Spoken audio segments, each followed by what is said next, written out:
Hello everyone, welcome to my channel. तो अब हम बात करेंगे हमारे नेक्स्ट टॉपिक की, जो कि हमारा साइकोलॉजी से दिया गया। नेक्स्ट टॉपिक का नाम है एटीट्यूड्स। तो भाई एटीट्यूड्स जो होता है, जैसे हिंदी में अगर हम इसका मीनिंग देखें तो इसका होता है मनोवृत्ति।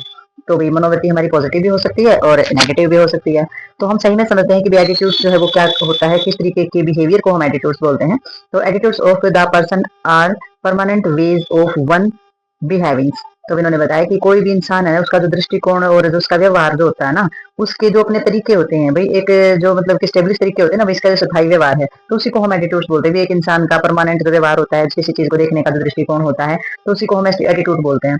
ठीक है। There are the acquired characteristic of the person which are the reflected in his work and behaviour. तो भाई हमारा जो भी कोई व्यक्ति है, उन्होंने बताया एक्वायर्ड कैरेक्टरिस्टिक ऑफ पर्सन। तो ये क्या करते हैं, किसी भी इंसान के अंदर जो गुण होते हैं ना, तो वो जो गुण अर्जित होते हैं, यानी किसी भी इंसान के अंदर जितनी सारी विशेषताएं होती हैं, तो वो उनका जो काम करता है या फिर जो उसका व्यवहार होता है, तो क्या करती हैं, उसमें सारी की सारी जो बिहेवियर के अंदर रिफ्लेक्ट करना स्टार्ट कर देती हैं। यानी किसी भी इंसान के अंदर जो भी गुण है, यानी कि सच बोलना, उसका गुस्सा आना, प्यार प्रेम जताना या किसी की केयर करना, तो जो इस तरीके की जो विशेषताएं जो होती है किसी भी इंसान के अंदर, तो वो जिस तरीके से जहां भी वो काम करता है या फिर जो उसका व्यवहार होता है, तो उसके अंदर रिफ्लेक्ट होने स्टार्ट हो जाती है। यानी कि उसमें जो लक्षण है, उस तरीके के जो सिम्टम्स है, वो हमें दिखाई देने स्टार्ट हो जाते हैं। Meaning of attitude can be the explained further on the basis of following definition. तो भाई कुछ जो हमारा जो एटीट्यूड्स होता है, एटीट्यूड्स का मीनिंग हमारा क्या रहता है, जो हमारी परिभाषा है जो इसकी बनाई गई, उसके आधार पर हम स्पष्ट रूप से देखेंगे कि भाई क्या हमारा इसका मीनिंग रहता है। तो सबसे पहले इन्होंने बताया attitude is a mental structures और फ्रेमवर्क दैट इंक्लूड मोटिवेशनल से, और इसमें जैसे कि perceptuals, emotions, cognitive reaction for reaction of a person to his environment, other person or object are based on the attitudes. तो भाई सबसे पहले जो इन्होंने डेफिनेशन दी है एटीट्यूड की, तो इन्होंने बताया है कि भाई हमारे जो एटीट्यूड्स होता है वो एक किस तरीके का ढांचा है, वो एक मेंटल स्ट्रक्चर्स और फ्रेमवर्क है, यानी कि मानसिक ढांचा है, एक मानसिक संरचना है। तो एटीट्यूड जो है वो एक मानसिक संरचना है और मानसिक ढांचा होता है, जिसमें कोई भी व्यक्ति जो है, कोई भी इंसान जो है, वो अपने किसी भी प्रकार की, जैसे एक व्यक्ति के अंदर जो हमारी सारी की सारी जो चीजें होती हैं, ठीक है, जैसे दूसरे व्यक्तियों से या किसी वस्तु से प्रेरित होकर दूसरे व्यक्तियों से या किसी दूसरी वस्तु से प्रेरित हो जाता है, या कोई अवधारणा वाली जो चीजें होती है वो उसके अंदर हो जाती हैं, या फिर उसमें जो है भावनात्मक तौर पे या संज्ञात्मक तौर पे हमारी जो चीजें होती हैं, सारे के सारे जो प्रोसेस होते हैं ना, वो शामिल उसके अंदर होते हैं। तो ये मतलब इन्होंने बताया कि मानसिक तौर पर एक ऐसा मानसिक ढांचा होता है हमारा एटीट्यूड से, एक ऐसा फ्रेमवर्क होता है, यानी कि एक ऐसा ढांचा, एक ऐसी संरचना होती है जिसमें किसी भी व्यक्ति की अपने तौर पर उसमें किसी भी इंसान और वस्तु के प्रति जो है अपनी उसकी अपनी सारे के सारे परसेप्शन होना, उसकी भावना होना, संज्ञात्मक चीजें होना, या फिर कोई भी मतलब कि सारे के सारे जो प्रोसेस है ना, वो इंसान के अंदर शामिल होते हैं, और उसी सभी चीजों को मिक्स करके उसका जो व्यवहार है वो नजर आता है हमें। ठीक है। तो इसमें other person object are the based of his attitude से, तो भी जो उसकी किस पे आधारित होती है, वो सारी की सारी उसकी जो मनोवृत्ति, यानी कि जो एटीट्यूड्स होता है उस पर आधारित होती है। तो ये सारी की सारी जो चीजें हर एक इंसान के अंदर पाई जाती हैं, और ये उसका जो एटीट्यूड्स होता है, यानी कि जो मनोवृत्ति होती है, उस पर ये चीजें आधारित होती है, और व्यवहार में फिर वैसी चीजें हमारी झलकती हैं। ठीक है। नेक्स्ट हमारा आ जाता है attitude is a permanent deposition of the person towards an object, subject or thought that tends him. The react is accordance with his interest। तो भाई इनका कहने का मतलब ये है कि एटीट्यूड जो है वो कैसा है।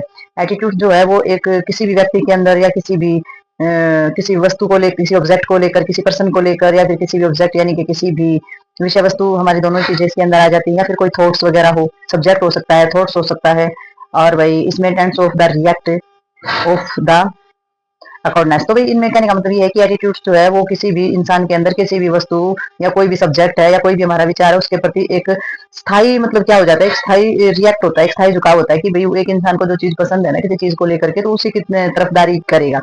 तो एक स्थायी जो है वो झुकाव इसमें हम बोल सकते हैं। और जो कि क्या करता है, जो उसके सारे के सारे जो मतलब कि उसका जो फेवर होता है ना, उसके अनुसार ही मतलब कि सारी की सारी प्रक्रिया करने के लिए प्रेरित करता है। यानी कि कोई भी चीज आपको पसंद है, तो सारी की सारी प्रतिक्रिया है ना, आपको उसी चीज में, जिस चीज में इंटरेस्ट है, उसी चीज के बारे में आप बात करोगे, उसी चीज को सराहते रहोगे। कोई दूसरा इंसान अगर उसकी बुराई भी करेगा, तो भी आप उसकी तरफदारी ही करेंगे। ठीक है। तो ये चीजें हमारी इसके अंदर आ जाती हैं। एटीट्यूड से are the manifestation of the person concept, thought और imaginations which direct his behaviour towards and specific direction. तो इन्होंने बताया कि एटीट्यूड्स जो है वो क्या है? एटीट्यूड एक इंसान का एक मैनिफेस्टेशन है। मैनिफेस्टेशन है यानी कि कल्पना हम जिसको बोल देते हैं। मैनिफेस्टेशन है पर्सन ऑफ कंसेप्ट। कोई किसी भी तरीके का एक कंसेप्ट है तो उसका एक जो है मैनिफेस्टेशन है। कोई भी हमारे पास एक कंसेप्ट है तो उसके बारे में हम क्या करते हैं, कल्पना जो है वो उसके अंदर होती है। थॉट्स है, इमेजिनेशन।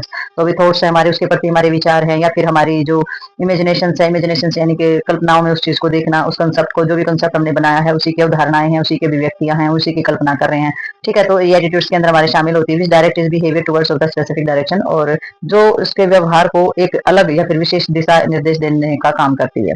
ठीक है, तो ये जो मैनिफेस्टेशन है हमारा, जो कंसेप्ट, उसने किसी भी इंसान का कोई एक कंसेप्ट होता है, वो कुछ बनना चाहता है लाइफ में, कि कोई उसका टारगेट है, कोई उसका मतलब कि उसने अपना एक सपना देखा है, उसके विचार उसी तरीके के होंगे, वो सपनों में भी, इमेजिनेशन में भी वही देखेगा, वो मैनिफेस्ट करेगा उस चीज को। यानी कि कोई टीचर बनना चाहता है, कोई किसी भी प्रकार का कोई यूट्यूबर बनना चाहता है, मतलब कि किसी भी तरीके का कोई भी सपना होता है तो उसको मैनिफेस्ट करता है कोई भी इंसान। जो कंसेप्ट होता है उसी के बारे में विचार होते हैं और कल्पनाएं जो है करना स्टार्ट करता है। तो वही चीजें जो है वो उसके स्पेसिफिक जो उसका जो व्यवहार होता है, तो एक विशिष्ट दिशा निर्देश जो है वो उसके लिए कर सकता है, क्योंकि जो चीज वो करना चाहता है वही उसके व्यवहार में चली जाएंगी वो चीज, और वो उसके लिए क्या करेगा, एक जो स्पेशल डायरेक्शन जो है वो उसके लिए बना देता है। ठीक है, तो नेक्स्ट इसमें आ जाता है एटीट्यूड्स कंसिस्ट ऑफ 3 कंपोनेंट्स। तो भाई हमारे जो 3 कंपोनेंट्स हैं वो हमारे इसके अंदर आ जाते हैं। 3 कंपोनेंट है, सबसे पहले आ जाता है कॉग्निटिव। तो कॉग्निटिव आ जाता है संज्ञात्मक। तो ये तो सबसे पहले साइकोलॉजी की हमारी कॉग्निटिव जो चीजें होती हैं वो तो हमारी साइकोलॉजी में सबसे पहले आकर के चलती हैं, तो संज्ञात्मक होती है। नेक्स्ट देखते हैं हम इसके अंदर। तो भैया हम बात करेंगे इसमें, सबसे पहले हमारा कॉग्निटिव आया था, दूसरे नंबर पे इन्होंने दे दिया अफेक्टिव। ठीक है, अफेक्टिव के बाद इन्होंने दे दिया बिहेवियर्स। तो भाई इसमें अफेक्टिव का मतलब हो जाता है कि भाई अफेक्शंस वगैरह जो हो जाते हैं हमारे, भावनात्मक तौर से जो चीजें जुड़ी हुई होती हैं, और बिहेवियर्स में आ जाता है हमारा व्यवहारिक। ठीक है, तो सबसे पहले हम कॉग्निटिव के बारे में जानेंगे। कॉग्निटिव में इन्होंने क्या बताया है? तो कॉग्निटिव में इन्होंने बताया है, this compounds refer to behaviour held in the mind of a person which are developed on the basis of knowledge or information collected from book, newspaper or from others. Personal experience also contribute in the formation of beliefs. तो इन्होंने बताया cognitive यानी कि जो संज्ञात्मक हमारा जो व्यवहार होता है जो हमारा दृष्टिकोण होता है उसके अंदर क्या क्या चीजें आ जाती है। तो सबसे पहले इन्होंने बताया है कि ये जो हमारा कंपोनेंट्स होता है, ये जो घटक होता है, यानी कि किसी भी पर्सन यानी कि कोई भी व्यक्ति है ना, उसमें उसके मन में मौजूद कोई भी विश्वास है, ठीक है, किसी प्रकार का जो विश्वास है तो उसको दर्शाता है कि कोई इंसान है, उसके मन में किसी भी तरीके का किसी भी चीज को लेकर के अगर कोई विश्वास है तो वो उसको दर्शाता है। जो कि हमारा, जो कि किसी भी प्रकार की बुक्स हैं या फिर कोई हमारे न्यूज़पेपर हैं, ठीक है, तो mind person which the developed in the basic knowledge information collected the, जैसे कि बुक है, न्यूज़पेपर और जो हमारी दूसरी चीजें होती हैं। तो हमारी ये कैसी चीजें होती है कि किसी भी इंसान, कोई भी जो व्यक्ति है ना, उसके मन में किसी भी प्रकार का किसी भी चीज को लेकर के विश्वास को ये हमारा दर्शाता है। जैसे कि कोई बुक है या फिर कोई समाचार पत्र है, यानी कि जो हमारा न्यूज़पेपर होता है, और जो दूसरे लोगों से जो उन्होंने ज्ञान प्राप्त किया, यानी कि दूसरे लोगों ने उन्हें कुछ बताया है किसी भी चीज के बारे में, तो वो ज्ञान प्राप्त किया या फिर किसी भी आधार पर उसने जानकारी प्राप्त की है। तो ये हमारे जो कॉग्निटिव जो चीजें होती है विकसित होती रहती हैं। किस प्रकार से विकसित होती है? भाई हमने कोई बुक पढ़ लिया, समाचार पत्र में देख लिया, किसी नॉलेजेबल लोगों से हमने बात की है तो उनसे हमने जान लिया, जैसे पॉडकास्ट देखते हो तो हमें नॉलेज बढ़ती है। मतलब कि जो सारी की सारी जो चीजें होती है उसके आधार पर ये विकसित होती हैं।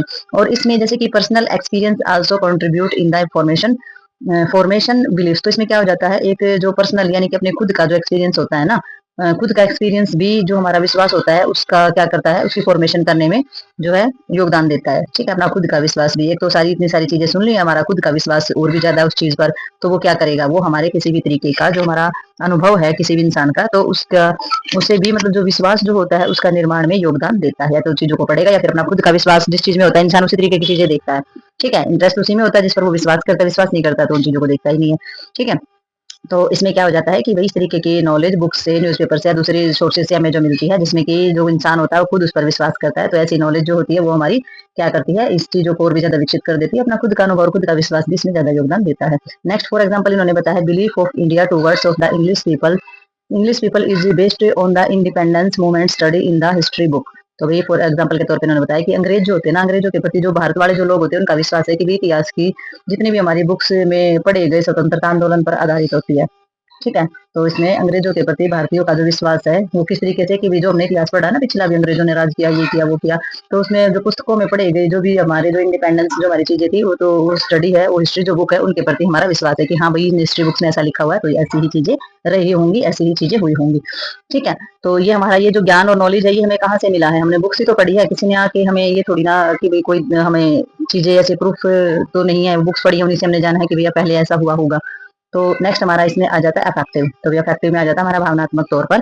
तो every belief is loaded with certain emotional feeling which may be the pleasurables और पेनफुल। तो भी इन्होंने बताया है कि भाई विशेष मतलब कि एक हर एक इंसान जो है ना उसका विश्वास कुछ हमारी जो भावनाएं होती है ना तो भावनाओं से भरा हुआ होता है।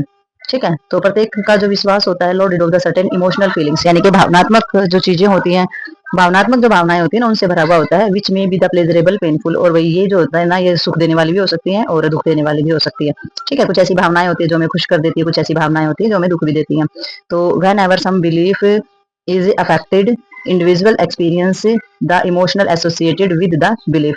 तो भाई इसके अंदर जब भी कोई इंसान का जो विश्वास होता है ना, इसमें व्हेन एवर सम बिलीफ, तो भी किसी इंसान का कोई किसी भी तरीके का विश्वास होता है, एक्टिवेटेड इंडिविजुअल एक्सपीरियंस।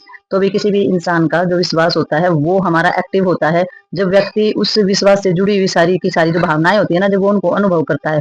ठीक है, तो उसका जो विश्वास है वो क्या हो जाता है, एक्टिवेटेड हो जाता है। और इस तरीके से विश्वास भी एक्टिवेटेड हो सकता है, और इस तरीके की भावनाएं अगर नेगेटिव आ जाए ना तो विश्वास खत्म भी हो सकता है। तो ये दोनों तरीके का इसीलिए बताया, प्लेजरेबल भी होता है और पेनफुल भी होता है। ठीक है, किसी भी इंसान को लेकर आप अच्छी अच्छी चीजें अगर आप सोच रहे हो तो उसमें क्या हो जाएगा, उसमें एक्टिवेटेड हो जाएगा आपका सारा का सारा जो पॉजिटिव वे है, उस इमोशंस जो पॉजिटिव इमोशंस है वो हमारे एक्टिव हो जाएंगे। और अगर आप नेगेटिव सोच लिया, कोई झगड़े की चीज उसके साथ हुई वो सोच ली, तो आपके इमोशंस जो है नेगेटिव भी हो जाएंगे। ठीक है, तो इसमें दोनों ही चीजें पॉसिबल हमारी रहती है। For example, this knowledge that the English people made us self of several year had done various of the erotics with of the result into a belief that these people are cruel, and it associated with the feeling of hurted and anger towards the English people। तो भाई example के तौर पे इन्होंने बताया है कि भाई ये जो हमारी this knowledge that the English people, तो ये जो ज्ञान है ना हमारा, ये जो नॉलेज है इसकी अंग्रेजों ने हमें मतलब कि कई वर्षों तक गुलाम बनाए रखा। तो ये जो चीज हम हमेशा सोचते हैं कि अंग्रेज जो है, इंग्लिश पीपल जो है, उन्होंने हमें कई साल तक जो है गुलाम बनाया, और उसके साथ ही बहुत सारे हमारे साथ क्या किए, अत्याचार किए। और ये जो विश्वास में जो है, ये जो विश्वास है ये हमारा बना रहता है। ठीक है, क्योंकि किससे हमने पढ़ा है, इतिहास से ही हमारे पढ़ा, हिस्ट्री से पढ़ा है, परिणित हुआ है। और ये जो लोग हैं तो फिर ये कैसे हो गए, इन्होंने हम पर राज किया, गुलाम बनाए, इन्होंने अत्याचार किया, तो ये लोग क्या है कि क्रूर हैं, ये लोग अच्छे लोग ये नहीं है, यही हम समझते हैं इस चीज से। और ये जो अंग्रेजों के प्रति जो हमारी जो किसी भी तरीके की हम घिन करते हैं या हमें गुस्सा आता है, तो ये क्या होता है, घृणा और जो हमारा क्रोध की जो भावनाओं से ये हमारा जुड़ा रहता है। ठीक है, तो अफेक्शन जो है किस तरीके से जुड़ा है कि भाई हमने हिस्ट्री में पढ़ लिया इन लोगों ने हम पे राज किया था, हमें ऐसे परेशान किया था, अत्याचार किए थे, तो उसमें क्या होता है, इसलिए हमें उनसे घृणा भी हो जाती है और हमें उनके गुस्सा भी आता है। तो ये हमारी भावनाओं से जुड़ी हुई चीजें जो है वो रहती हैं। नेक्स्ट इसमें आ जाता है बिहेवियर्स। तो बिहेवियर्स में आ जाएगा भाई व्यवहार जो होता है, हमारी जो व्यवहारिक जो चीजें होती हैं वो इसके अंदर हमारी आ जाएंगी। तो अगर व्यवहार की दृष्टि से अगर हम देखें एटीट्यूड्स में, तो it refer to reaction part of attitudes.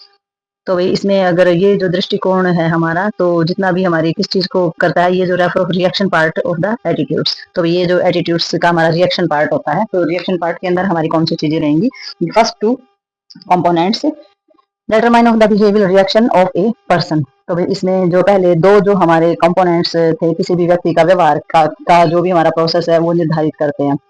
ठीक है, तो किसी भी इंसान का जो व्यवहार का जो पैटर्न है या व्यवहार का जो कंपोनेंट्स है किसी भी व्यक्ति का, तो वो हमारी जो है वो रिएक्शन करते हैं। किसी पर्सन का व्यवहार का जो रिएक्शन है सबसे पहले तो वो हमारा देखा जाता है। फिर if belief and the emotions associated with the positive then the behaviour will also be positive, but if negative then the behaviour will also be same. तो भाई इफ बिलीव एंड इमोशंस, तो इन्होंने बताया कि अगर बिलीफ यानी कि अगर आपका विश्वास है और उससे जुड़ी हुई भावनाएं जो हमारी हैं, जो इमोशंस जो हैं वो कैसे हैं, वो पॉजिटिव हैं। ठीक है, तो हमारा जो व्यवहार है वो कैसा होगा, हमारा जो व्यवहार है वो भी पॉजिटिव रहेगा। ठीक है, और अगर इसमें नेगेटिव है तो हमारा व्यवहार भी वैसा ही होगा, जो कि हम पहले भी एग्जांपल में ये चीज समझ चुके हैं, ये हमने यहाँ पर भी बताया था। तो बिहेवियर्स भी ऐसी चीजें होती है, किसी भी चीज के बारे में अगर आप पॉजिटिव सुनते हो तो आपका व्यवहार पॉजिटिव हो जाएगा, चाहे आप उस इंसान को जानते ही नहीं हो, देखा ही नहीं है, आप उसके बारे में पॉजिटिव सुनोगे तो पॉजिटिव हो जाएगा, नेगेटिव सुनोगे तो नेगेटिव हो जाएगा। तो ये हमारा इसके अंदर रहता है। ठीक है, नेक्स्ट इसमें एग्जांपल के तौर पर जैसे इन्होंने बताया, belief towards the English people and the feeling of anger will direct of the behaviour reaction as less cooperative and cold towards the English. तो इन्होंने बताया कि अंग्रेज लोगों के प्रति जो हमारा जो फीलिंग है, जो विश्वास है, तो वो क्या है, एक मतलब कि गुस्से की भावना, उनके व्यवहार, उनके प्रति जो व्यवहार में गुस्से की भावना जो है वो हमारी रहती है। ठीक है, और जो हमारे जो किसी भी तरीके का जो रिएक्शन है उसको मतलब कि कम, वो हमारे कम सा जो कोऑपरेटिव जो है वो भी कम लगेगा, और जो हमारा ठंडा जो हमारा रवैया होता है ना, जैसे कोल्ड टुवर्ड्स, तो ठंडा रवैये का निर्देश करेगी अंग्रेजों के प्रति। ठीक है, तो हमें क्या करेंगे भाई, अंग्रेजों के प्रति गुस्सा तो रहता ही है, लेकिन कोई भी अंग्रेज हमारा आ जाए यहाँ घूमने तो हमारा रवैया उसके साथ कैसा होगा, हमारा मतलब कि हम उसका सहयोग भी नहीं करना चाहेंगे, क्योंकि हम उसे पसंद नहीं करते, हम गुस्सा है कहीं ना कहीं उनको लेकर के हमारे अंदर, ना तो उनको हम सहयोग करेंगे और हमारा व्यवहार भी उनके प्रति ठंडा ही रहता है। ठीक है, तो इस तरीके की जो चीजें होती हैं वो हमारे बिहेवियर में दिखाई देना स्टार्ट कर देती हैं, और ये जो बिहेवियर होता है ये हमारे एटीट्यूड्स का ही पार्ट होता है। ठीक है, तो नेक्स्ट देख। तो आगे उन्होंने बताया, but it does not happen always that that the behaviour reaction will be in accordance to the first two components. Sometime a gap has been observed in the attitudes and behavior. तो भाई इनका कहना ये है, लेकिन मतलब इन्होंने बताया कि बट लेकिन ऐसा ना हमेशा नहीं होता है कि भाई हम उनके प्रति हमारा व्यवहार इस तरीके का हमेशा नहीं रहता है। तो उसमें क्या होता है, हमारा जो हमारा बिहेवियर जो होता है ना, हमारे बिहेवियर जो और हमारा जो रिएक्शन होता है वह हमारे जो पहले दो कंपोनेंट्स हैं उनके अनुरूप ही हो। ठीक है, ऐसा जरूरी नहीं है कि दो कंपोनेंट्स हमने गिना है कि भी जरूरी नहीं है कि भी हमारा व्यवहार है और जो हमारा रिएक्शन है वो उसी के अनुरूप हो। Sometime a gap and been has been the observe in the attitudes and behaviour. तो मतलब कि ये जो हमारे जो दृष्टिकोण है, जो भी एटीट्यूड्स है, इनमें कभी कभी व्यवहार में अंतर भी देखा जाता है, तो सेम हमेशा नहीं रहता है, अंतर भी देखा जाता है। तो इसमें फॉर एग्जांपल इन्होंने बताया है कि किस तरीके का अंतर देखा जाता है। एन इंडियन में report negative attitude towards of the English people, but the actual conferences with them may be the behave very warming. It has been observed that situational factor also play an uh, important role in the determination of behavioral reaction of a person. तो ये example के तौर पे इन्होंने क्या बताया, इन्होंने बताया कि भारत जो है ना, एक भारतीय जो है वो अंग्रेजों के प्रति कैसा वो दिखा सकता है, एक नेगेटिव रवैया जो है वो दिखा सकता है। यानी कि जो भारत वाले होते हैं वो अंग्रेजों के प्रति कैसा रवैया दिखा सकते हैं, एक नेगेटिव एटीट्यूड्स जो है वो दिखा सकता है। लेकिन जब वास्तविक में जो हमारे English people but the actual of the conferences, यानी कि वास्तव में जब उनकी आपस में मुलाकात होती है, मुठभेड़ होती है, तो बहुत ही क्या करते हैं, उनका जो बिहेवियर होता है बहुत ही वार्मी होता है, मतलब कि सौहार्दपूर्ण व्यवहार जो है वो कर सकता है। यानी कि वैसे तो हम अंग्रेजों को गाली देते रहते हैं, लेकिन अंग्रेज में आए और सामने से बोले तो जरूरी नहीं है कि उनको गालियां देंगे, उनको गुस्सा उतारेंगे, तो हम उनसे बहुत अच्छे से बात करेंगे। तो इस तरीके का हमारा रहता है। It has been observe the situationals. तो इसमें जो हमारी जिस भी तरीके की जो सिचुएशन होती है, जो परिस्थिति होती है, वो भी किसी व्यक्ति का जो व्यवहार होता है, व्यवहार का जो रिएक्शंस होता है उस पर निर्धारित करने में बहुत ही महत्वपूर्ण भूमिका निभाते हैं। ठीक है, तो किस तरीके का रोल अदा करेंगे कि जिस तरीके की परिस्थिति है, वो सामने वाला इंसान जो है वो हमारे साथ किस तरीके का व्यवहार कर रहा है। तो ये जो होता है behaviour reaction of a person, किसी भी इंसान का रिएक्शन कैसा है, उसका व्यवहार कैसा है और परिस्थिति कैसी है, तो ये चीजें बहुत ज्यादा भूमिका निभाती हैं। ऐसा नहीं कोई भी अंग्रेज हमारे यहाँ आया और हमने उसको मारना शुरू कर दिया, तो इस तरीके की कोई चीजें नहीं होती हैं। ठीक है, तो वही इसमें हमारा आ जाता है। ये एग्जाम्पल है, ये समझना बहुत ज्यादा जरूरी है, क्योंकि अगर आप एग्जाम्पल को नहीं समझोगे तो आप जितने भी इसके कंपोनेंट्स हैं, उनकी जो चीजें हैं जो ये बताना चाह रहे हैं वो आपके समझ में नहीं आएगा। तो इसमें एग्जाम्पल को समझोगे तो आपको समझ में आएगा कि किस तरीके से हमारे जो मन के जो विचार होते हैं, जो दृष्टिकोण होते हैं, और वो किस तरीके से काम करते हैं, किस तरीके से चेंज होते रहते हैं सिचुएशन के अनुसार। तो नेक्स्ट हमारा इसके अंदर आ जाता है कैरेक्टरिस्टिक ऑफ एटीट्यूड्स। तो जो हमारा एटीट्यूड्स होता है उसकी कौन कौन सी विशेषताएं हमारी रहती हैं। तो एटीट्यूड्स में attitude are related to the need and problems of the person. तो भाई जो दृष्टिकोण हमारा यानी कि एटीट्यूड्स जो है वो किसी भी इंसान की जरूरत और समस्याओं से संबंधित होते हैं। ठीक है, जरूरत और जो उसकी समस्या होती है किसी भी पर्सन की, उससे रिलेटेड होते हैं। एटीट्यूड जो है उसकी समस्या और जरूरतों से संबंधित हमारी रहती है। Unconscious mind play an important role in the formation of attitudes. तो अनकॉन्शियस माइंड हमारा यानी कि जो भी हमारी किसी भी तरीके की मनोवृत्तियां होती हैं, तो उनका क्या करने के लिए, उनको बनाने के लिए, और जो हमारा अनकॉन्शियस माइंड जो होता है ना, वो बहुत ही ज्यादा महत्वपूर्ण भूमिका निभाता है। ठीक है, यानी कि एटीट्यूड को बनाने के लिए हमारा जो अनकॉन्शियस माइंड जो होता है वो बहुत ज्यादा इंपॉर्टेंट रोल जो है इसके अंदर अदा करता है, क्योंकि एटीट्यूड बनाने के लिए उसके मन के अंदर चल रहे जो विचार होते हैं वो उसके अंदर बहुत ज्यादा रोल अदा करते हैं। नेक्स्ट इसमें क्या आ जाता है, a series of the emotional experience of the attached to attitudes. तो वही इसके अंदर क्या आ जाता है, जो हमारे इमोशनल एक्सपीरियंस जो हमारे रहते हैं, मतलब कि जो हमारे किसी भी तरीके का जो हमारा एटीट्यूड्स होता है, या फिर हमारी एटीट्यूड्स के अंदर जो हमारे इमोशंस होते हैं, यानी कि भावनात्मक अनुभवों की एक जो श्रृंखला होती है वो हमारी जुड़ी होती है। ठीक है, यानी कि एक सीरीज जो होती है ना, हमारे जो इमोशंस होते हैं ना, तो उनकी एक सीरीज जो है वो किस चीज की जुड़ी होती है, हमारे जितने भी एक्सपीरियंस होते हैं, जितने भी अनुभव होते हैं वो हमारी जुड़ी रहती है। और जिस इंसान का जैसा एक्सपीरियंस रहा होता है ना, किसी इंसान ने ज्यादा धोखा देखा है, ज्यादा ऐसा बुरा टाइम देखा है, उसने मतलब कि बहुत ज्यादा कठोरता से जीवन जिया है, तो उसका जो एटीट्यूड्स होता है वो उसी तरीके का हो जाता है, बहुत ज्यादा कठोर हो जाता है उस चीज को लेकर के, उसका बिहेवियर में भी वो चीजें झलकने स्टार्ट हो जाती है। तो ये जो है, ये हमारे जितने भी इमोशंस के अंदर, हमारे जितने एटीट्यूड्स के अंदर जितने भी अनुभव हमारे पिछले रहे हैं, तो उनकी जो एक श्रृंखला होती है वो जुड़ी हुई इसके अंदर होती है, और उसी से हमारा एटीट्यूड जो है वो बनता है। ठीक है, तो नेक्स्ट देखते हैं इसके अंदर हम। तो ये नेक्स्ट उन्होंने बताया, जैसे कि हमारा आ जाता है पॉइंट 4। तो पॉइंट 4 के अंदर हमारा आता है the reaction of the person towards an object issue और environment can be predicted by knowing his attitudes. तो भाई कोई भी व्यक्ति है उसका जो दृष्टिकोण है जो हम जानते हैं, यानी कि किसी भी इंसान का जो एटीट्यूड्स को जानकर कोई भी वस्तु है या कोई भी मुद्दा है या किसी भी तरीके का जो एनवायरमेंट है ना, उसमें उसकी किस तरीके का वो बिहेवियर करेगा, किस तरीके का उसकी प्रतिक्रिया रहेगी, इसका अंदाजा हम लगा सकते हैं।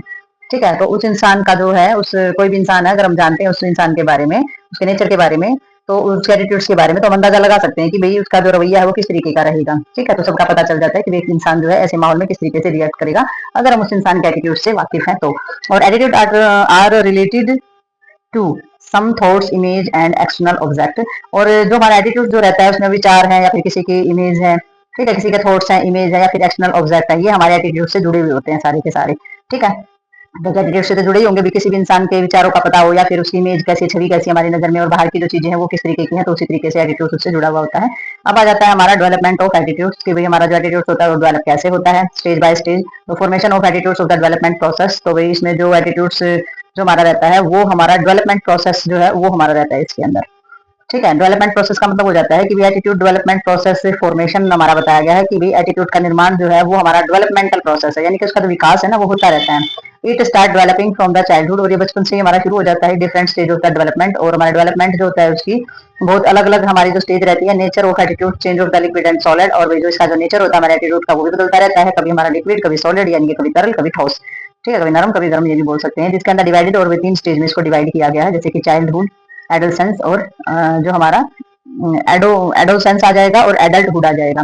तो चाइल्डहुड जो हमारा रहता है, बचपन जो हमारा रहता है, उसके अंदर जो हमारा एटीट्यूड है वो किस तरीके से हमारा रहता है। बचपन जो है इसमें इन्होंने बताया formation of the attitude childhood specially based on the attitudes held by parents. तो इसमें जो है भाई बचपन में का जो भी हमारा एटीट्यूड है ना वो अगर बनता है, उसका जो निर्माण होता है तो विशेष तौर पर वो सबसे पहले इस बात पे आधारित होता है कि माँ बाप का जो एटीट्यूड है वो कैसा है। तो माँ बाप के एटीट्यूड से ही बच्चे के बचपन के अंदर जो एटीट्यूड होता है स्पेशली वो उससे जुड़ा होता है, हेल्ड बाय पेरेंट्स। और ऑन वेरियस इशू प्रैक्टिक जो हमारे particularly on the politics are reasons attitudes of children are acquired from parents. तो भाई इसमें जो हमारा रहता है, यानी कि जो हमारे किसी भी तरीके का हम जैसे कि इशू लगा लो भाई, कोई भी मुद्दे पर या फिर विशेष कोई भी चीज है, पॉलिटिकल है, रिलीजन है, यानी कि राजनीतिक है, धर्म से संबंधित है, बच्चों का दृष्टिकोण माता पिता से ही सारे के सारे प्राप्त होते हैं। माँ बाप जितना भगवान को मानते हैं या फिर पूजा पाठ को मानते हैं या राजनीति में किस तरीके से इन्वॉल्व होते हैं, तो उसी तरीके से बच्चों के अंदर भी एटीट्यूड जो है वो हमारा आ जाता है। तो पेरेंट्स जो है वो हमारे approve the children when the express same attitude of the parents have, thus the children learn attitudes primarily from the parents in the stage of development. तो इन्होंने बताया है कि भाई ये जो है बच्चे जो है ना वो सारे के सारे अपने माता पिता से ही, माता पिता के समान ही सारा एटीट्यूड सिलेक्ट करते हैं, और जो माता पिता होते हैं उन्हें स्वीकार भी करते हुए उनके एटीट्यूड को मानते हैं और ये सोच ले भी मेरा बच्चा है वो इस तरीके का है, तो स्वीकार भी करते हैं। इस प्रकार से जो उनका डेवलपमेंट होता है ना, डेवलपमेंट की जो स्टेज होती है बच्चे की, वो मुख्य रूप से जो है माँ बाप जो होते हैं ना उन्हीं के एटीट्यूड से वो सारा का सारा सीखते हैं। ठीक है, प्राइमरी स्टेज जो होती है उसमें जो डेवलपमेंट होता है बच्चे का माता पिता के द्वारा ही सीखते हैं। और students also show the very high of the correlations of attitudes of parents and children. तो अभी जो हमारा जिस भी तरीके का हमारा जो अध्ययन किया गया उससे भी ये पता चला कि माँ बाप जो होते हैं ना, माँ बाप और बच्चों का जो एटीट्यूड होता है वो बहुत अधिक जो है मिलता जुलता रहता है। माँ बाप और बच्चों का जो एटीट्यूड होता है वो एक दूसरे से मिलता जुलता ही रहता है। Parents influence of the clearly visible as children's always quite there of the parents as my पापा सेज और माई मामा सेज एक्सेट्रा। तो वही इसमें जो हमारे जो पेरेंट्स जो होते हैं, क्योंकि बच्चे जो है ना वो क्या करते हैं, वो अक्सर माता पिता की जो बातें होती है, मेरे पापा ये कहते हैं, मेरी मम्मी ये कहती है, ये सारी चीजें कह करके मतलब किसी भी बात को प्रेजेंट भी करते हैं। ठीक है कि भाई मेरी माँ ये कहा करती थी, मेरे पापा ये कहा करते थे, क्योंकि वो सबसे ज्यादा जो हमारा एटीट्यूड होता है माता पिता के द्वारा ही हमारा आता है। तो इस तरीके की बातें जो है वो बच्चे करते हैं, मम्मी के मेरी मम्मी ये कहती है, मेरे पापा ने ये कहा, उसी तरीके से बिहेवियर करते हैं, उसी तरीके की बातों को फॉलो भी करते हैं। However attitudes acquired from the parents may be the similar से but same degree of the difference may be there. तो भाई इसमें क्या होता है, माता पिता की जो एटीट्यूड होता है उसमें मतलब कि समान तो हो सकता है, लेकिन उसमें कुछ हद तक कुछ डिग्री तक क्या होता है, डिफरेंशिएशन भी होता है। भाई सेम तो होता है, माता पिता का जो है असर तो होता ही है, बट उसमें कुछ डिग्री तक अलग चीजें भी हमारे उसमें हो सकती हैं। एटीट्यूड ऑफ चिल्ड्रन में be less of the conservative of more liberal than parents. तो भी बच्चों का जो हमारा एटीट्यूड्स होता है, तो बच्चों का जो एटीट्यूड्स है वो माता पिता की तुलना में कम रूढ़िवादी और अधिक उदार हो सकता है। अभी माँ बाप जो है पुराने जमाने के पुराने ख्यालात के पुराने रूढ़िवादी हो सकते हैं, लेकिन जो अब आजकल के जमाने के जो बच्चे हैं उनका नेचर अलग होगा। और पिछली पीढ़ी का जो भी जनरेशन गैप जो है हमारा जो आता रहता है, तो वो हमेशा ही रहता है किसी भी थॉट प्रोसेस को लेकर के, कि भी माँ बाप जो है वो थोड़े से रूढ़िवादी ज्यादा रहते हैं और बच्चे जो है वो थोड़े से उदार या लिबरल्स जो है टाइप के जो है हमारी रह सकती है। तो ये हमारे जो एटीट्यूड्स है उसके अंदर ये चीजें जो है ये देखी जा सकती है कि माता पिता थोड़े से रूढ़िवादी हो सकते हैं और बच्चे थोड़े से उदार किस्म के हो सकते हैं। अगर एग्जाम्पल के तरीके से हम इसको समझते हैं तो children will be have attitudes and the religion as they present are having, but children may be little bit more liberal than present on certain issue of religions। तो भाई उदाहरण के लिए उन्होंने बताया है कि भाई जो बच्चों का जो भी रिलीजन के प्रति जो हमारी चीजें होती है, यानी कि धर्म के प्रति जो एटीट्यूड्स होगा वो उसके माता पिता का ही है, यानी कि माँ बाप से उसने सीखा है कि भी हमारा जो रिलीजन है उसके प्रति किस तरीके का बिहेवियर होना चाहिए। तो वो कैसे से सीखते हैं, वो माँ बाप से ही सीखते हैं। लेकिन बट चिल्ड्रन में भी लिटिल बिट मोर लिबरल्स, लेकिन जो बच्चे हैं वो धर्म के कुछ अलग से जो हमारे मुद्दे जो रहते हैं, छोटी मोटी चीजें जो रहती है मुद्दे पर माता पिता की तुलना में थोड़े से अधिक उदार हो सकते हैं। वो हमारा जनरेशन गैप होता है, बदलते हुए समय जो टाइम डेवलप हो रहा है, जो चीजें समाज में डेवलप हो रही है उसके अकॉर्डिंग जो है बच्चे थोड़े से उदार हो सकते हैं, और पेरेंट्स जो है उन्हीं रूढ़िवादी चीजों को लेकर के बहुत ही रिजिड होते हैं वो। ठीक है, तो इसमें ये हमारा चाइल्डहुड का जो हमारा एटीट्यूड्स होता है वो हमारा ज्यादा से ज्यादा किससे कनेक्ट होता है, पेरेंट्स से कनेक्ट होता है। तो नेक्स्ट देखते हैं इसके अंदर हम। तो नेक्स्ट हमारा इसके अंदर आ जाता है दूसरी जो स्टेज होती है वो हमारी एडolescence आ जाती है। एडolescence होती है हमारी किशोर अवस्था। तो ये किशोर अवस्था के अंदर हमारा किस तरीके से डेवलप होता है एटीट्यूड से, तो it is most critical period of life and also for the development of attitudes. तो इन्होंने बताया है कि ये जीवन का ना सबसे महत्वपूर्ण दौर बताया जाता है, सबसे महत्वपूर्ण दौर बताया जाता है, और विकास के लिए भी बहुत ज्यादा महत्वपूर्ण होता है, क्योंकि ये जो एज होती है इसी के अंदर सारी की सारी डेवलपमेंट जो होती है वो हमारी रहती है। ठीक है, और इसके अंदर जो सारा का सारा क्रिटिकल पीरियड बताया गया है हमारी लाइफ का, तो महत्वपूर्ण दौर हमारा बताया गया है। डेवलपमेंट इसमें हमारा सारा का सारा होता है, मनोवृत्तियों का भी डेवलपमेंट इसके अंदर होता है, एटीट्यूड्स का डेवलपमेंट हमारा इसके अंदर रहता है। और ये जो हमारी स्टेज होती है, children start of the move away from the influence of parents. तो इसके अंदर क्या होता है, इसमें बच्चा क्या करता है, इस अवस्था के अंदर माता पिता का जो प्रभाव होता है ना उससे दूर होने लगता है, यानी कि माँ बाप की बातों का जो प्रभाव है उससे बच्चा जो है वो दूर होना स्टार्ट हो जाता है। और up to now the attitudes are the semi liquid from and so the chances of change in attitudes are high during these periods of life। Children have more access of information for other sources। तो भी इन्होंने बताया up to how attitudes are the semi liquids. तो भी इन्होंने बताया कि अब तक जो हमारी मनोवृत्ति है उसका जो आधा परिवर्तन हमारा रहता है सेमी लिक्विड्स, यानी कि जो हमारा एटीट्यूड्स है उसका जो सेमी लिक्विड्स जो हमारी फॉर्म है ना अवस्था जो है उसमें रहती है।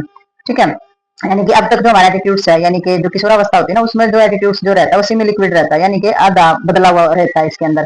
ठीक है, तो इसमें चांस क्या होते हैं, change of the attitudes of the high during. तो इसमें चांसेस क्या रहते हैं इस अवस्था के अंदर, इसमें जो हमारा एटीट्यूड्स होता है उसमें परिवर्तन होने की संभावना बहुत ज्यादा मात्रा में रहती है। सेमी आधा आधा तो चेंज हो ही जाता है, और पूरा का पूरा चेंज होने की पूरी संभावना इसके अंदर रहती है। और इसमें जो हमारा रहता है जैसे कि इसमें children have the more access of information of the sources. तो इसके अंदर बच्चे जो हैं वो और भी दूसरे जो स्रोत होते हैं उनसे भी जानकारी उनको प्राप्त होती है, यानी कि माँ बाप ही जानकारी नहीं दे रहे उसको किसी भी चीज की, दूसरे और भी सोर्सेज, जो टीवी देखने लगा, मोबाइल देखने लगा, बाहर स्कूल में जाने लगा है, टीचर्स से वो चीजें सीखने लगा है, तो वो और भी बहुत सारे सोर्सेज रहते हैं जिससे उसको इन्फॉर्मेशन प्राप्त होने लगी। पहले वो क्या सीखता था, सिर्फ माँ बाप ने जो बोल दिया वही उसके लिए सही होता था, फिर बहुत सारी इन्फॉर्मेशन के जरिए चीजों को सीखना स्टार्ट करता है, सोर्सेज ऑफ इन्फॉर्मेशन उसके पास बहुत सारी रहती है। तो इस अवस्था में जो जानकारियों के जो स्रोत होते हैं बहुत सारे हमारे रहते हैं, मीडिया है, फ्रेंड्स, एजुकेशन है, तो उसके दोस्तों के द्वारा बताई हुई बातें, एजुकेशन के द्वारा जो बुक से खुद पढ़ रहा है, टीचर्स के द्वारा बताई हुई बातें, या सोशल साइट से देखी हुई जो चीजें हमारी रहती हैं। ठीक है, तो फिर माँ बाप की जो चीजें हैं उनको कम गौर करता है, और बाहर से जो चीजें सीख रहा है उनके बारे में सोचना स्टार्ट करे, तो इसलिए उसका जो चीजें होती है एटीट्यूड जो होता है उसके अंदर क्या आना स्टार्ट हो जाता है, परिवर्तन आना स्टार्ट हो जाता है एटीट्यूड्स में। Media is very strong sources of information in this when we are such a first change of the technology. तो न्यूज़पेपर है, इंटरनेट है, मोबाइल है, कंप्यूटर है, are so many strong impact on the attitudes of children. तो media is very strong sources. तो media जो है ना, मीडिया सबसे ज्यादा जो है महत्वपूर्ण और ज्यादा जबरदस्त एक हमारा सोर्सेज है इंफॉर्मेशन देने के लिए। और इतनी तेजी से बदलाव हो रहा है कि मतलब कि आज का जो दौर है जब तकनीक में इतनी तेजी से बदलाव हो रहा है, तो मीडिया की सूचना जो ना वो सबसे ज्यादा शक्तिशाली हमारी इसके अंदर रहती है। ठीक है, अब टेक्नोलॉजी में चेंज तो हो ही रहा है, तो चेंज हो रहा है तो सबसे ज्यादा कौन काम कर रहा है, मीडिया ही काम करे सबसे ज्यादा। अगर कोई खबर फैलानी है तो मीडिया पर डाल दी जाए, बहुत जल्दी फैल जाएगी वो। अब न्यूज़पेपर है, इंटरनेट है, मोबाइल, कंप्यूटर, जो बच्चों का जो एटीट्यूड पर बहुत ही ज्यादा स्ट्रॉन्ग इम्पैक्ट डाल रहे हैं, बहुत ही गहरा जो प्रभाव है वो बच्चों के एटीट्यूड पर ये डाल रहे हैं। Not only it help of the developing new attitudes but it can also modify already held attitudes acquired from the parents in childhood. तो इन्होंने बोला कि भी ना केवल ये जो हमारा किसी भी तरीके का जो दृष्टिकोण है, ये ना केवल ये एटीट्यूड हमारा डेवलप करने में सहायक होते हैं, बल्कि जो बचपन में जो माता पिता से जो चीजें हमें मिली है ना, यानी कि माता पिता से जो हमारे पुराने विचार, पुराने जो दृष्टिकोण, पुराने जो एटीट्यूड्स जो है वो भी हमारे बदल सकते हैं। ठीक है, तो इस तरीके से जो हम सारी की सारी चीजों का जो इम्पैक्ट पड़ता है वो इस तरीके का होता है, बचपन की ही नहीं बल्कि माता पिता से जो मिली हुई जो चीजें होती है, पेरेंट्स से मिली हुई जो चीजें होती है चाइल्डहुड की, वो भी हमारी चेंज हो सकती है एडल्सेंस में। ठीक है, तो जो एडल्सेंस जो एज होती है तो उसमें सही गाइडेंस की जरूरत होती है, इसीलिए बोला जाता है कि इसमें अच्छी एजुकेशन, अच्छी मीडिया को फॉलो करना, अच्छे फ्रेंड्स होना बहुत ज्यादा जरूरी होती है, क्योंकि वो जो है वो आपकी डायरेक्शन देती है आपके माइंड को कि भाई आपको किस तरीके से लाइफ में चलना है, कौन सी चीजें आपके लिए सही है। ठीक है, तो नेक्स्ट देखते हैं इसके अंदर हम। तो नेक्स्ट इन्होंने बताया कि most close member at this stage are friends. Friends can also strongly influence attitudes of children. तो भाई इन्होंने बताया मोस्ट क्लोज मेंबर जो हमारे रहते हैं, यानी कि ये जो अवस्था होती है ना एडोलसेंस की, यानी कि जो किशोर अवस्था होती है, उसमें इस अवस्था के अंदर जो करीबी सदस्य होते हैं ना, मतलब कि जो करीब रहने वाले जो मेंबर होते हैं और सदस्य और जो मित्र होते हैं, ठीक है, तो ये जो अवस्था होती है, अधिकांश करीबी सदस्य और मित्र जो है वो हमारे इसमें पास रहते हैं। और friend can also strongly influence of attitude of children. तो भी सबसे ज्यादा जो यार दोस्त होते हैं ना बच्चों के, वो एटीट्यूड को बहुत ही ज्यादा प्रभावित करते हैं। तो यार दोस्त जो होते हैं वो सही होना बहुत ज्यादा जरूरी होते हैं। तो जो इसमें जो एटीट्यूड्स होता है बच्चे का, उसके अंदर जो स्ट्रांगली फ्रेंड्स जो है वो ज्यादा इन्फ्लुएंस करते हैं। और to be the member of a friend club it is necessary to acquire of attitudes held by the friends. तो भी इन्होंने बताया है कि भाई इसमें जो भी दोस्त यार दोस्त जो होते हैं ना, उनका जो समूह यानी कि जो ग्रुप है, तो उनका सदस्य बनने के लिए जो यार दोस्त होते हैं ना, उनके एटीट्यूड्स को अपनाना बहुत ज्यादा जरूरी हो जाता है। यानी कि कुछ एटीट्यूड्स दूसरे बच्चों के जो अंदर हैं और उनका यार दोस्त बने रहने के लिए, यानी कि फ्रेंड्स क्लब यानी कि समूह बनने के लिए नेसेसरी हो जाता है, बहुत ज्यादा जरूरी होता है। ये हंसी मजाक करने वाले हैं तो मैं भी हंसी मजाक करूंगा, तो इनके ग्रुप में शामिल हो सकता हूँ। और धीरे धीरे ग्रुप में जो शामिल होंगे, बच्चों के अंदर जैसी भी हैबिट होंगी, बदमाश होंगे, गलत तरीके की बातें करते होंगे, तो बच्चा वैसी चीजों को अपनाएगा। अगर पढ़ने वाला ग्रुप होगा, इंटेलिजेंट ग्रुप होगा, तो उन चीजों को अपनाएगा। तो मतलब कि कहने का मतलब ये कि यार दोस्तों का जैसा समूह होता है ना, तो जिस जैसा उनका एटीट्यूड होता है वो अपनाना बहुत ज्यादा जरूरी होता है उनके साथ यारी दोस्ती निभाने के लिए। ठीक है, तो ये हमारा नेसेसरी हो जाता है किसी भी इंसान के लिए। तो थोड़ा बहुत जो उनकी जो चीजें होती है उनके साथ फॉलो करना बहुत ज्यादा जरूरी हो जाता है। Education also strongly influence the acquisitions of attitudes. तो भी जो हमारी एजुकेशन आल्सो स्ट्रांगली इन्फ्लुएंस, तो भी शिक्षा का जो हमारा एटीट्यूड्स होता है ना, उसका निर्माण पर भी बहुत ही गहरा प्रभाव पड़ता है। ठीक है, तो एजुकेशन से संबंधित यानी कि शिक्षा का जो एटीट्यूड्स है, उसका जो भी हमारी जो चीजें जो इन्फ्लुएंस जो होती है बहुत ज्यादा प्रभाव उसका पड़ता है। और found that the level of education make the attitudes more liberals. तो भी अगर देखा जाए तो इसका फाउंड ये पाया गया है कि जो शिक्षा का जो स्तर है ना, उसका एटीट्यूड को अधिक उदार बनाता है, यानी कि और भी अच्छा लिबरल्स बना देता है। यानी कि शिक्षा जितनी अच्छी प्राप्त करेगा वैसा ही एटीट्यूड जो है वो अच्छा होता चला जाएगा, एटीट्यूड जो है वो उदार होता चला जाएगा। It is found that the educated people are more liberal than the literate individuals. तो भी इन्होंने बताया कि जो शिक्षित लोग जो होते हैं वो अनपढ़ लोगों की तुलना में अधिक उदार यानी कि अधिक समझदार और जो है एक अच्छा व्यक्तित्व जो है वो पाया जाता है। और at the level of the education rise the result in to make attitude more and more liberals. और शिक्षा का स्तर बढ़ने के साथ साथ एटीट्यूड भी अधिक से अधिक जो है वो उदार होता जाता है। तो जैसे जैसे आप एजुकेशन लेते जाते हो वैसे वैसे आपका जो एटीट्यूड है, आपका जो दृष्टिकोण है, वो और भी ज्यादा लिबरल यानी कि उदार होता चला जाएगा। ठीक है, तो ये जो चीजें होती हैं इसमें सबसे ज्यादा असर किस चीज का पड़ेगा, जो हमारी एडोलसेंस जो हमारी अवस्था होती है, किशोर अवस्था जो होती है, उसमें अच्छे यार दोस्त और मित्र होने बहुत ज्यादा जरूरी होते हैं। फ्रेंड सर्कल यानी कि अच्छे से अच्छा वहां पर होना चाहिए, शिक्षा अच्छी होनी चाहिए, एटीट्यूड जो गाइडेंस होती है वो अच्छी होनी चाहिए। और इसमें ज्यादा से ज्यादा अपनी पढ़ाई पे जितना ध्यान दिया जाएगा, एजुकेशन जितना कोई प्राप्त करता चला जाएगा, उतना ही उसका जो एटीट्यूड है वो ज्यादा लिबरल होता चला जाता है। तो नेक्स्ट देखते हैं इसके अंदर हम।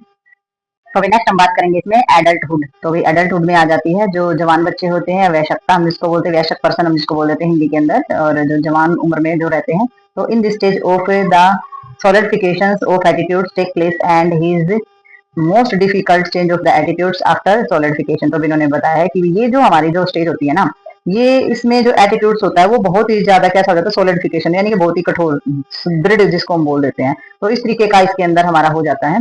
और एक बार इन्होंने बताया कि एक बार जब एटीट्यूड दृढ़ हो जाता है ना, तो उसके बाद उसे बदलना बहुत ही कठिन हो जाता है। ठीक है, तो ये जो एज ऐसी होती है कि इसमें जो है सोलिडिफिकेशन एटीट्यूड हमारा हो जाता है। और एक बार इसमें हो गया तो बहुत ज्यादा डिफिकल्ट होता है इस एटीट्यूड्स को चेंज करना सोलिडिफिकेशन के बाद। In other stage is change of the attitudes and there, but in this stage of the crystallizations of the attitudes of the unchangeable। तो भाई इन्होंने बताया है कि भाई जो भी हमारी जो स्टेज इसके अंदर जो रहती है ना, अदर स्टेज यानी कि दूसरी जो स्टेज होती है, उनमें जो एटीट्यूड्स होता है वो कैसा हो जाता है, इसमें अनचेंजेबल हो जाता है, यानी कि परिवर्तन नहीं होता है। और जो दृढ़ता जो रहती है ना, जो बिल्कुल सोलिडिफिकेशन जो रहता है, जो दृढ़ता का जो प्रोसेस होता है, उसको मतलब कि दो हमारी चीजें जो है उसके अंदर डाली जाती हैं। तो दो चीजें हमारी कौन सी डाली जाएंगी इसके अंदर, एक तो होती है हमारी कमिटमेंट, जो हमारी कमिटमेंट होता है वो, और दूसरा हमारी क्या होती है इसके अंदर, कॉग्निटिव जो हमारी डिसऑनसेस हो जाती है, यानी कि संज्ञात्मक असंगति हमारी हो जाएगी। और जो कमिटमेंट यानी कि प्रतिबद्धता यानी कि कमिटमेंट कर दी अगर किसी के साथ, तो ये हमारी इसके हो जाती है और इसी के आधार पर इसको समझाया जा सकता है। ठीक है, तो ये जो हमारा जो प्रोसेस होता है, तो इसके अंदर जो है इस स्टेज के अंदर बहुत ही ज्यादा हमारी दृढ़ता आ जाती है, जो कि हमारा जो एटीट्यूड्स होता है जवानी के अंदर वो अनचेंजेबल हो जाता है, उसको परिवर्तनशील वो नहीं रहता है। और सोलिडिफिकेशन जो प्रोसेस होता है इसको एक्सप्लेन किया जाता है, इसमें दो फैक्टर पाए जाते हैं, एक होता है कमिटमेंट, एक होता है कॉग्निटिव डिसोसेंस। ठीक है। तो इसके अंदर क्या रहता है, अब in this ego of adulthood person wants stability in life,